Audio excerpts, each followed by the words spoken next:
नया साल, नए सपने। डीएम का ड्रीम प्रोजेक्ट। सवरेगा नैमिष का आंगन, महकेगा सीतापुर।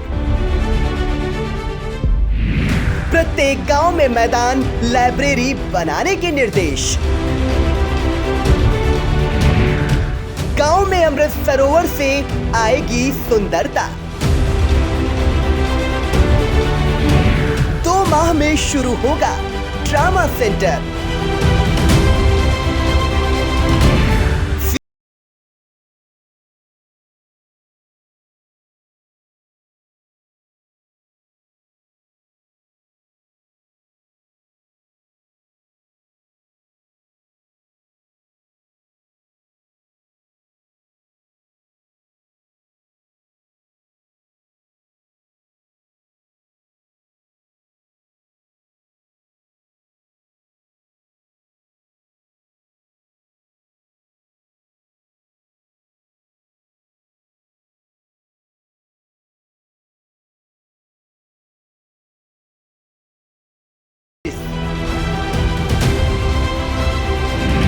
भ्रष्टाचार पर होगी कठोर कार्रवाई। शहर के पार्कों की सवरेगी सूरत। प्रेस क्लब बनाने को लेकर करेंगे प्रयास। गुजरे साल 2022 में सीतापुर में क्या रही उपलब्धि और 2023 में क्या हैं उम्मीदें, चलते हैं आज जिला अधिकारी अनुज सिंह के यहाँ और जानते हैं उनसे कि सीतापुर को क्या कुछ मिलेंगी सौगातें।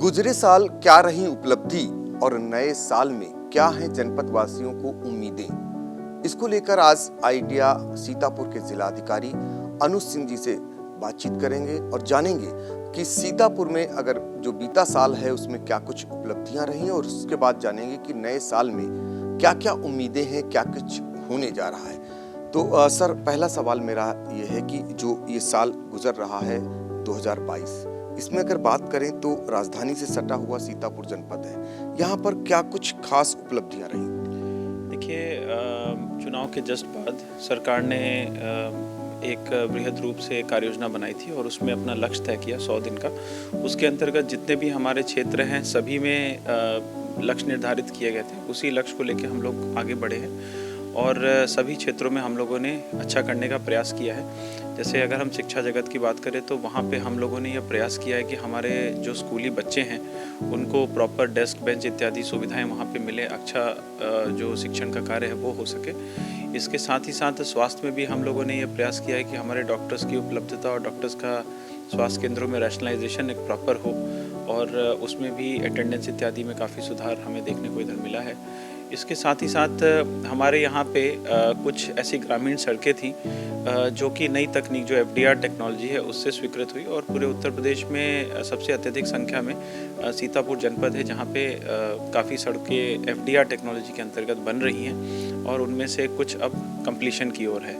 तो अगर हम देखें तो कुल मिला के सभी क्षेत्रों में, कुछ हमारे यहाँ पे ओवर ब्रिजेस की समस्या थी, लोगों को फाटकों पे दिक्कत होती थी, उसमें प्रगति आई है। इसके साथ ही साथ पर्यटन के लिए नैमिष को लेके हमारे माननीय मुख्यमंत्री जी ने भी उसको प्राथमिकता पे लेने की बात कही है और एक तीर्थ परिषद का गठन हुआ है और शीघ्र ही उस क्षेत्र में भी विकास अपनी गति को पकड़ेगा।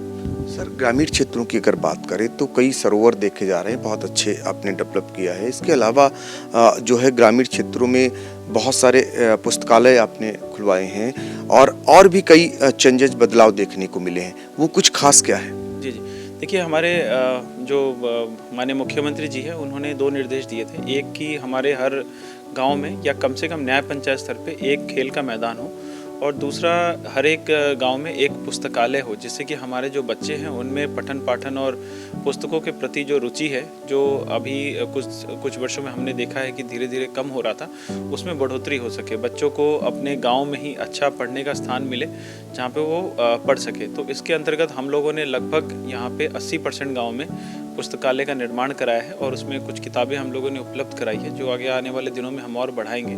अब इसको लेके हमारा फोकस ये है कि अधिक से अधिक बच्चे वहाँ पे आएँ, उनको वहाँ पे एक जो माहौल होता है जो कभी कभार घर पे नहीं मिल पाता, वो उनको वहाँ पे मिले, और उसके साथ ही साथ वहाँ पे प्रकाश की व्यवस्था, बिजली की व्यवस्था, तमाम व्यवस्थाएं वहाँ मिले। जो पुस्तक वो चाहें वो उनको वहाँ पे हम उपलब्ध कराएंगे। और हम चाहते हैं कि हमारे गांव से जो बच्चे हैं वो कुछ अपने जीवन में अच्छा करें और आगे की ओर बढ़े।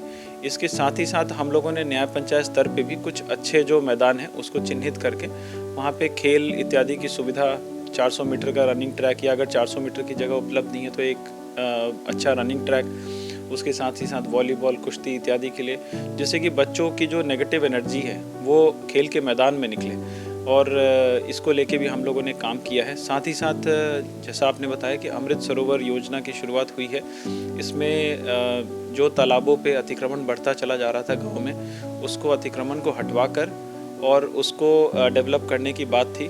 और कई ऐसे अमृत सरोवर हैं जहाँ पे हम लोगों ने अभी ध्वजारोहण भी किया था, और शीघ्र ही सभी अमृत सरोवरों को हम लोग उसके जीर्णोद्धार का काम करेंगे, जिससे कि आगे आने वाले दिनों में जो पहले गांव में सरोवर दिखा करते थे और इधर जो विलुप्त होते जा रहे थे, उसको धीरे धीरे उनका जीर्णोद्धार और पूर्णोद्धार हो सके। सर, कुछ बिल्डिंगें हैं, जैसे पिछले साल मान लीजिए ट्रामा सेंटर की बात करें, कुछ PSC CSCs हैं, इनके लिए कुछ इस साल उम्मीदें हैं?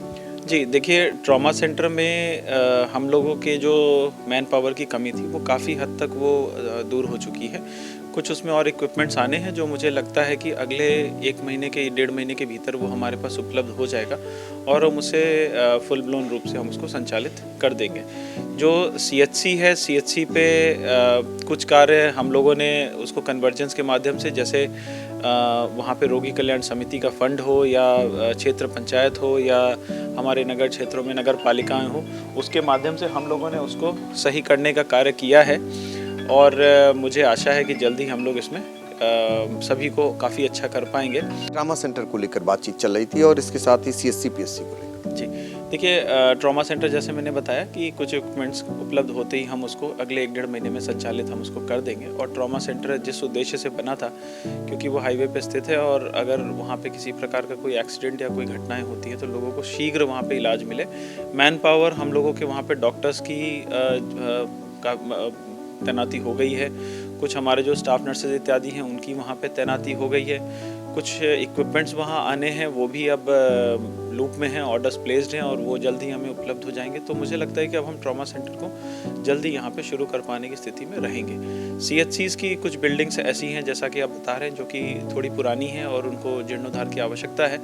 उनका हम लोगों ने जो यथासंभव जो यहाँ से हो सकता है, क्योंकि कुछ बिल्डिंग्स अच्छी थी, सिर्फ उसमें माइनर रिपेयर्स इत्यादि की आवश्यकता थी, तो उसको हम लोगों ने अपने ब्लॉक के माध्यम से, क्षेत्र पंचायत के माध्यम से, और कुछ को हम लोगों ने अपने नगर पालिकाओं इत्यादि के माध्यम से उसको सही कराया है। और जहाँ पे उसका एस्टीमेट शासन को भेजने की आवश्यकता है वो हमने भेजा है, और जल्द ही मुझे आशा है कि हमारे जो CHC के जितने भी केंद्र हैं वो एक अच्छे स्वास्थ्य केंद्र के रूप में निकल के आएंगे। सर, बाढ़ और कटान को लेकर इस बार मैंने देखा कि बाढ़ प्रभावित इलाके में आपके लगातार दौरे रहे, बड़े करीब से देखा होगा जो समस्या यहाँ की मेन है। उसका असर ये हुआ कि जो परेशानियाँ लोगों को ज़्यादा उठानी पड़ती थी विगत वर्षों, वो कुछ कम हुई।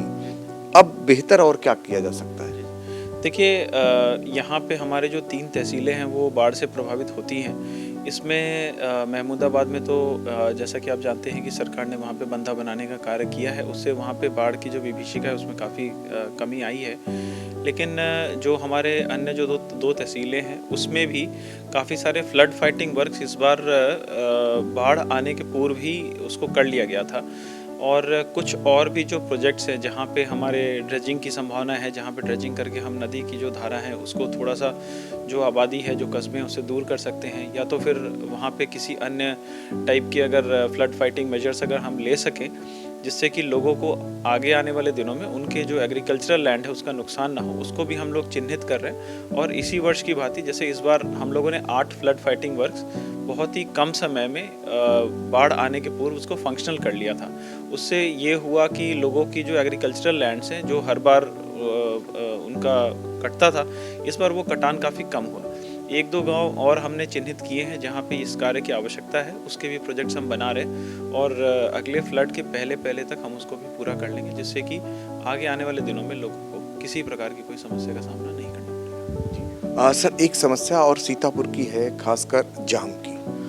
जाम देखते होंगे, कस्बे हो या जिला मुख्यालय हो, कुछ स्थानों पर जाम रहता है। इससे निपटने के लिए कोई कार्य योजना कि इसमें हम लोगों ने इस पे काफ़ी इस पे मंथन किया है और इसमें सरकार ने भी निर्देश दिए हैं कि जितने भी हमारे जो भीड़ भाड़ वाले इलाके हैं उसको क्लियर करना है। वहाँ पे किसी प्रकार का कोई जो टेम्पररी अतिक्रमण होता है उसको वहाँ से फ्री किया जाए, जिससे कि ट्रैफिक का फ्लो स्मूथ हो सके। इसके साथ ही साथ हमारे जनपद में जो ई रिक्शा हैं, अगर मैं सिर्फ सीतापुर शहर की बात करूं तो वहाँ पे तकरीबन 10,000 से अधिक ई रिक्शा हैं। हम जानते हैं कि सीतापुर शहर अभी 2-3 ही ऐसे मार्केट्स हैं जहाँ पे मेनली लोग अपना दैनिक सामान इत्यादि खरीदने के लिए जाते हैं। इन रूटों पे हमें ज़्यादा ई रिक्शा चलते हुए दिखते हैं, तो यहाँ पे हमारे एसपी साहब ने और हम लोगों ने मिलके उनके रूट का निर्धारण करने का काम किया है। अब हम लोग धीरे धीरे उसकी इन्फोर्समेंट करेंगे, जिससे कि जो निर्धारित जो ई रिक्शा वो अपने रूटों पे चलें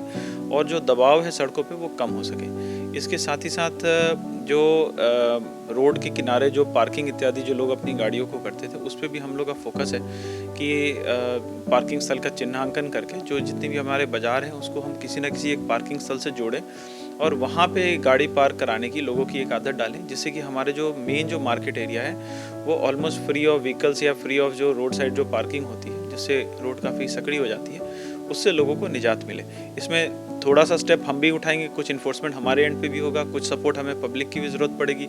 दोनों को मिलाते हुए मुझे लगता है कि आगे आने वाले दिनों में हम अगले 3-4-5 महीने में एक ये अच्छी आदत सीतापुर में हम शुरू कर पाएंगे, जैसे कि निजात मिलेगी।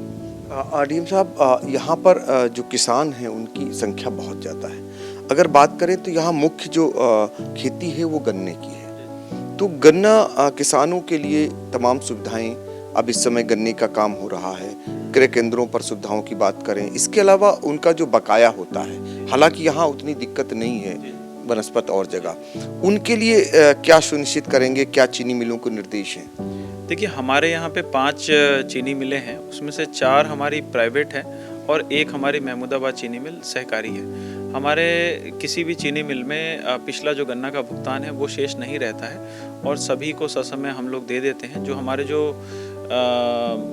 इस वक्त जो भुगतान की स्थिति है और जो सरकार के द्वारा जो निर्देश दिया गया है, जो टाइमलाइन दी गई है, उसके काफ़ी अंदर हम अभी भुगतान कर रहे हैं।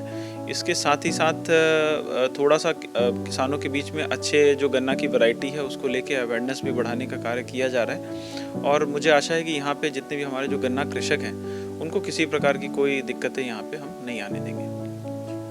सर, कुछ अब चीज़ें हम चाह रहे हैं टिप्स के रूप में। शिक्षा विभाग के लिए और बेहतर कैसे बने, स्वास्थ्य सेवाएं और कैसे बेहतर हों, कई कदम आपने उठाए हैं और आपके दौरे भी हम देखते हैं, स्कूलों में भी देखते हैं, चिकित्सालयों में। उनके लिए जो उनके जिम्मेदार लोग हैं उनको एज ए डीएम साहब क्या सुझाव देना चाहेंगे? देखिए, हमारा जो अब तक जो फोकस था वो ये था कि हमारे जो स्कूल हैं उनका इंफ्रास्ट्रक्चर काफ़ी अच्छा हो, जिससे कि वहाँ पे जब हमारे शिक्षक जाएं, हमारे बच्चे जाएं तो उनको एक स्कूल जैसा वहाँ पे माहौल मिले। तो इसके लिए हम लोगों ने इस साल काफ़ी उस पर वर्क किया है और स्थिति में इम्प्रूवमेंट भी बहुत आया है। हमारे जो गांव के प्रधान हैं उन्होंने भी बड़ा सहयोग किया है और आज के दिन में लगभग 60% स्कूलों में हम डेस्क बेंच पहुंचाने में सफल हुए हैं, जो कि संख्या पहले लगभग 10% के आसपास था, उसको हमने 60% बढ़ा दिया और अगले 2-3 महीने में हम इसको पूरा कोशिश करेंगे कि 100% स्कूलों में हम इसे पहुंचा दें। अब जो अगला स्टेप आता है, जैसा कि शासन भी बार बार कह रही है, एक निपुण योजना की शुरुआत हो रही है, जिससे कि जो हमारे स्कूली बच्चे हैं वो एक मिनिमम जो एक लेवल होता है रीडिंग, राइटिंग, अरिथमेटिक का, उस लेवल को वो पा सके। जहाँ तक मैं प्राथमिक शिक्षा की अभी मैं बात कर रहा हूँ, उस पर काफ़ी काम चल रहा है, उस पर इवैल्यूएशन चल रहा है। हम लोगों ने जो निपुण के जो मानक है, एक इनफॉर्मल इवैल्यूएशन हम लोगों ने अपने एंड पे भी कराया है। कुछ स्कूलों में उसका मानक हमें देखने को मिला है, कुछ स्कूलों में सुधार की आवश्यकता है, कुछ स्कूलों में अत्यधिक सुधार की आवश्यकता है। उसको हम लोगों ने इस प्रकार से कैटेगराइज किया है। उस कैटेगराइजेशन के बाद हम वहाँ के जो शिक्षक हैं उनके उन्मुखीकरण का कार्यक्रम हुआ है कि क्यों वहाँ पे ये दिक्कतें आ रही हैं। तो कुछ जगह ऐसी हैं जहाँ पे जो बच्चे हैं वो नियमित रूप से विद्यालय नहीं आते, कुछ जगह मतलब हो सकता है कि शिक्षण के भी साइड से कुछ दिक्कत हो, तो उसको हम लोग रिजॉल्व करने की कोशिश कर रहे हैं। तो अगला फोकस हमारा क्वालिटी ऑफ एजुकेशन पर है, जिसपे हम लोग लगातार अपने शिक्षकों के साथ संवाद बनाए हुए हैं कि वो किस प्रकार से इसको बढ़ा सकते हैं। और टीचिंग जो लर्निंग मटेरियल्स होता है, इनोवेटिव TLM जिसको हम कहते हैं, उसका भी उपयोग करके इसको हम ठीक कर रहे हैं। दूसरा, अगर हम माध्यमिक की बात करें तो माध्यमिक पे अब तक कायाकल्प का बहुत ज़्यादा वहाँ पे जोर नहीं था, लेकिन अभी हम लोगों ने वहाँ पर भी बाउंड्री वॉल बनाने का काम, जिससे कि वो सुरक्षित हो सके, ये काम हम लोग वहाँ पे कर रहे हैं। और इसके साथ ही साथ अभी हम लोगों ने CSR के माध्यम से एक स्मार्ट क्लास की शुरुआत की है, जैसे कि हमारे जो अच्छे जो बच्चे हैं वो वहाँ पे स्मार्ट क्लासेस के माध्यम से वहाँ पढ़ें और उनकी उसमें रुचि बढ़े। हम लोगों ने अभी GIC में उसको प्रारंभ कराया है, और भी हम काफ़ी सारे अभी और प्रारंभ कराएंगे। इसके साथ ही साथ एक अचीवमेंट हम लोग का इस साल का ये भी था कि कस्तूरबा को हम लोगों ने इस बार टेकअप किया है, क्योंकि वहाँ पे जो समाज की जो सबसे जो हमारे जिसको कहते हैं अंत्योदय जिसको हम कह सकते हैं, उन समाज की जो बच्चियां होती हैं वो वहाँ पे आके पढ़ती हैं, उनको अच्छी पढ़ाई मिल सके कस्तूरबा में। इसके लिए हम लोगों ने वहाँ पे इंफ्रास्ट्रक्चर को भी डेवलप करा है क्षेत्र पंचायत के माध्यम से और बाकी अन्य स्रोतों से। और हमारे एक विद्यालय को ISO सर्टिफिकेशन भी मिला है, ISO ने उसको सर्टिफाई किया है, और मुझे लगता है कि उत्तर प्रदेश का पहला ISO सर्टिफाइड कस्तूरबा गांधी विद्यालय है ये।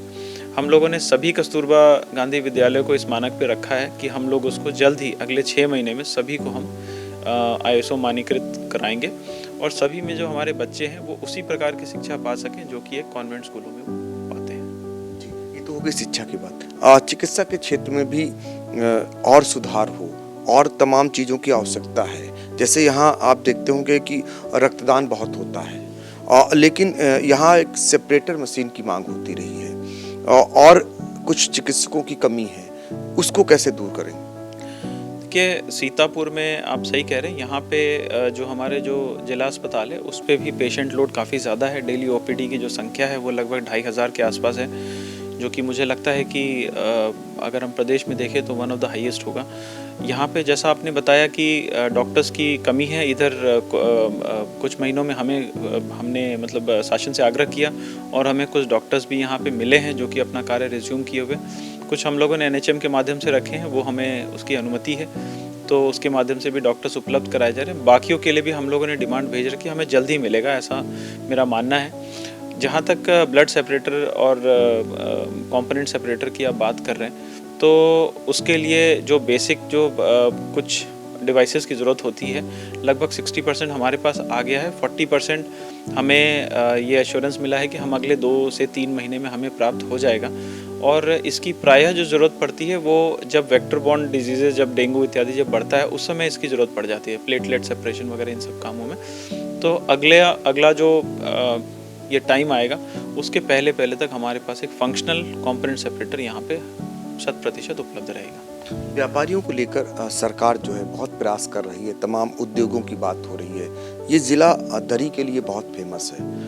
यहाँ सर वो इसका उत्पादन कैसे बढ़े और व्यापार कैसे बढ़े, इसके लिए क्या प्रयास हो रहे हैं? देखिए, सीतापुर का दरी उद्योग विश्व प्रख्यात है और काफ़ी यहाँ पे दरी उद्योग फैला हुआ है। इसको लेके सरकार ने यहाँ पे कॉमन फैसिलिटी सेंटर बनाया था। जैसे कि हमारे कुछ जो छोटे जो दरी उत्पादक हैं जिनको रॉ मटेरियल की दिक्कत होती थी, कुछ उनको जो इक्विपमेंट्स या मतलब मैकेनाइजेशन की दिक्कत होती थी, तो एक SPV के रूप में, एक कंपनी के रूप में कुछ दरी व्यापारियों को ही साथ लाके फैसिलिटी सरकार ने बनाया और उनको हैंड ओवर कर दिया, और जिससे कि उस फैसिलिटी का लाभ थोड़े से ही पैसे उसमें कंट्रीब्यूट करके हमारे जो छोटे व्यापारी हैं उसको पा सके। वर्तमान में अगर देखा जाए तो थोड़ा सा जो इंटरनेशनल स्लोडाउन है उसकी वजह से दरी उद्योग ज़रूर प्रभावित हुआ है, क्योंकि हमारा दरी उद्योग मतलब एक एक्सपोर्ट ड्रिवन यहाँ पे दरी उद्योग है।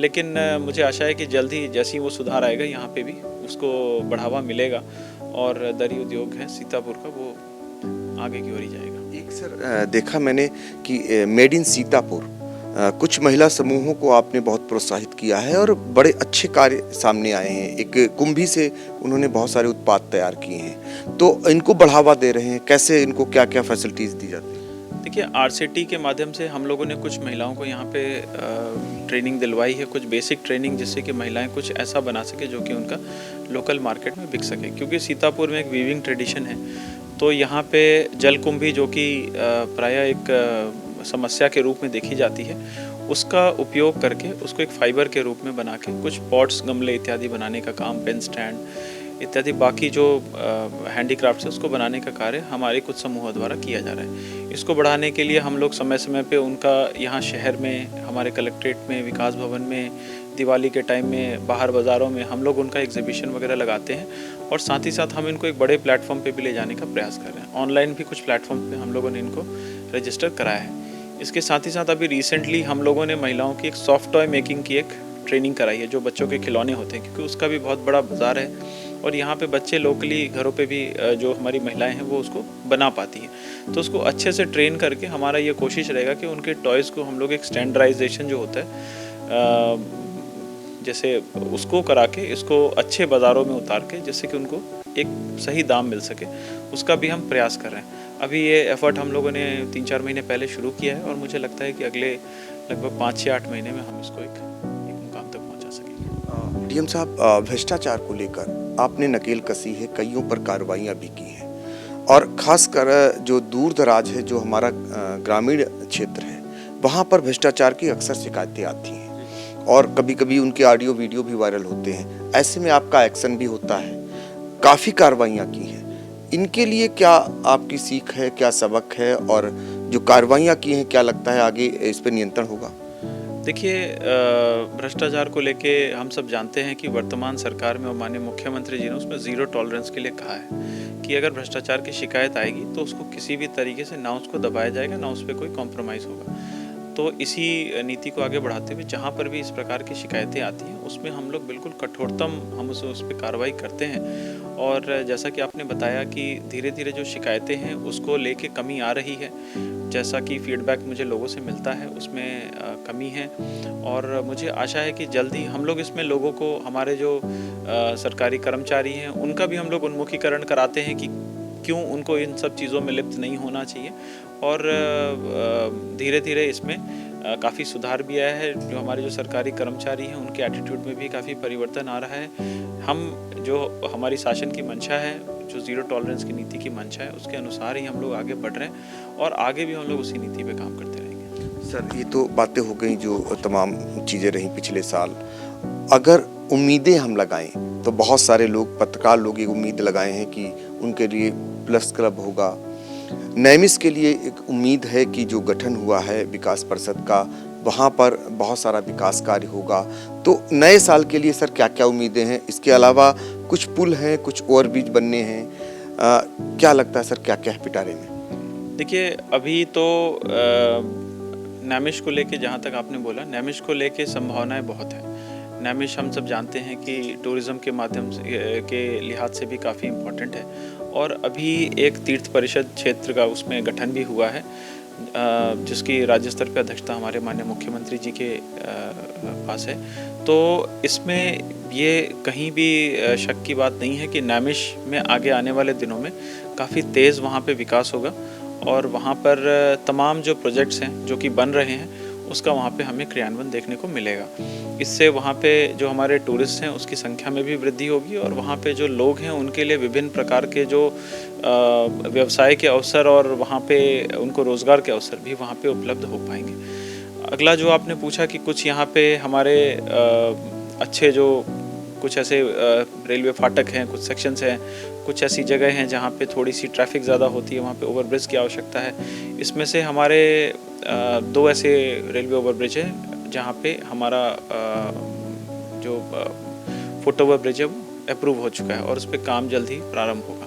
तो मुझे लगता है कि यहाँ पे जितने भी प्रोजेक्ट्स हैं उसको धीरे धीरे काफ़ी अप्रूवल्स मिल रहे हैं, और आगे आने वाले दिनों में हमें उसमें काफ़ी कुछ मौके पे देखने को मिलेगा। सर, नैमिष को लेकर एक थोड़ा सा ये है कि मिश्रिक को लेकर के लोग ये कहते हैं कि चूंकि नैमिष मिश्रिक एक है, लेकिन उनमें भ्रांतियां कभी कभी हो जाती हैं, मिश्रिक भी उसमें शामिल है। बिल्कुल शामिल है। देखिए मतलब इसको लेके कोई भ्रांति नहीं होनी चाहिए। जब हम नैमिष की बात करते हैं तो क्योंकि हिस्टोरिकली इस क्षेत्र को नैमिषारण्य कहते थे तो इसलिए उसको हम नैमिष बोलते हैं। इसमें कोई ऐसा भेद नहीं है। नैमिष और मिश्रिक, जो मिश्रिक है हमारा, मिश्रिक जो एक गांव या उसको नगर क्षेत्र ले लें, वो भी इस जो तीर्थ क्षेत्र है उसके अंतर्गत शामिल है और जो भी विकास होंगे वो दोनों को जोड़ के ही किया जाएगा। दोनों एक तरीके से कहा जाए तो आज के समय में कि एक ही नगर पंचायत है या उसको हम ट्विन सिटी कह सकते हैं, एक का विकास हमेशा दूसरे को फीड करेगा, इसमें कोई भेद नहीं है। मिश्रिक में भी जो दधीची कुंड है और जो पंचकोशी परिक्रमा है, वो भी जितने भी प्लान बनेंगे उसका वो 100% उसका पार्ट रहेगा और वहाँ पे भी विकास और सारे कार्य वहाँ पे भी होंगे। एक चीज़ और है जो वहाँ के साधु संत संशय करते हैं, दरअसल ये अरण्य क्षेत्र है, यहाँ लोग कहते हैं कि तप होता, शांति के लिए लोग आते हैं, तो उनका कहना है विकास हो लेकिन इसका अरण्य मतलब बरकरार रहे। जी, इसमें देखिए, इसमें जो माननीय मुख्यमंत्री जी के भी जो निर्देश हैं वो वही हैं। इसमें कहीं पे भी जो इसका लुक है, जो एक वन का जो लुक है, उसको डिस्टर्ब नहीं किया जाएगा।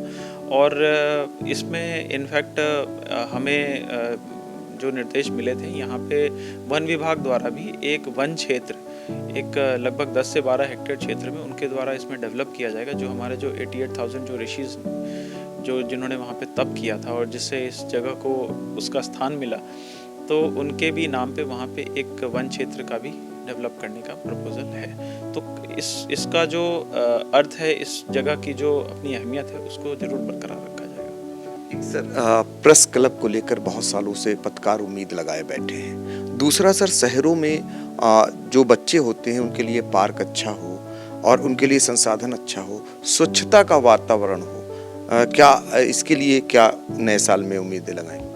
कि यहाँ पे एक यहाँ पे महावीर पार्क है, अगर हम इस शहर की, सीतापुर शहर की बात करें। एक अभी जो सरोजनी पार्क है, जो कि काफ़ी कम यूज़ होता था लोगों के द्वारा, उसको भी अब हम लोग सही करने का काम कर रहे हैं, आप जानते हैं। और वहाँ पे प्रॉपर प्रकाश की व्यवस्था और अंदर अच्छे झूले और इत्यादि, बैठने का स्थान इत्यादि, वो सब किया जा रहा है। साथ ही साथ अमृत योजना के अंतर्गत भी यहाँ पे कुछ पार्कों का हम लोग अच्छा कर रहे हैं। और आगे आने वाले दिनों में पार्कों और एक पब्लिक प्लेस जहाँ पे लोग शाम को जा सकें और बिना किसी हिचक के, बिना किसी दिक्कत के उस पे अपना जो भी एक्टिविटीज़ हैं, सोशल एक्टिविटीज़, वो उसको कर सके, ऐसे स्थान हम लोग को उपलब्ध कराने की हम लोग उसको बहुत सीरियसली ले रहे हैं। और हमारे जो नगर निकाय हैं उनकी एक महत्वपूर्ण जिम्मेदारियों में शामिल है। और जहाँ तक आपने स्वच्छता की बात की, स्वच्छता को लेके इधर हम लोगों ने काफ़ी फोकस किया है और आगे आने वाले जो भी रैंकिंग होगा उसमें हम लोग काफ़ी अच्छा उछाल करेंगे और अच्छी रैंक हम लोग पाएंगे। Press club sir, press club एक कार्यक्रम में मैं गया था, आप भी उसमें मौजूद थे, आप उसमें अध्यक्षता कर रहे थे। और वहाँ पे मैंने आपसे कहा था कि वो प्रेस क्लब बनना चाहिए और प्रेस क्लब के लिए एक हमारे जो पत्रकार हैं उनको एक अच्छा बैठने का स्थान मिले, इसके लिए हम लोग बिल्कुल कटिबद्ध हैं। और मैं उसको कन्वर्जेंस के माध्यम से या किसी भी माध्यम से मैं उसको ज़रूर वहाँ पे मौके पर लेके आऊँ। तो सीतापुर के आवाम के लिए, जिनके कंधों पर सीतापुर के विकास की जिम्मेदारी है, वो जिलाधिकारी अनुज सिंह, क्या पिछले साल की उपलब्धियां रहीं सीतापुर के लिए और क्या नए साल में लोग उम्मीदें रखें, इसको लेकर विस्तृत बात कर रहे थे। और हम उम्मीद करेंगे कि आने वाले दिनों में सीतापुर में और भी बेहतर होगा, जो कि राजधानी से करीब में सीतापुर जिला है, और आप जो योजनाएं बनाए हैं वो साकार हों और निश्चित तौर पर धरातल पर उतरें और लोगों को लाभ पहुंचे। सीतापुर से आई इंडिया के लिए कैमरामैन बबलू सिंह चौहान और हसन गोगा के साथ पंकज सिंह गौर।